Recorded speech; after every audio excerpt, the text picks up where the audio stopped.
today's video sa guys, sa Pilipinas, dito sa Banay-Banay, Davao Oriental, no?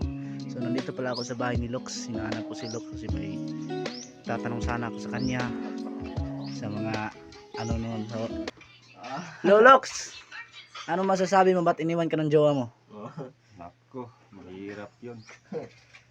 Mahirapan Mahirapan ako sa kabuhayan ko. Hindi ko na kaya sa mga gano'n sa mga... O bakit tayo nag-iwan ba? Ganon. Grabe talaga.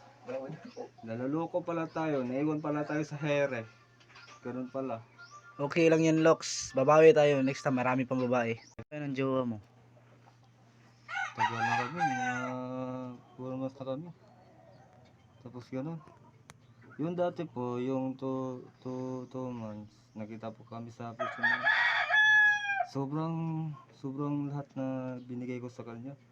Sobrang saya talaga ako magmahal sa kanya eh. Tapos ganun. Pero okay lang sana. So, masaya naman ako eh.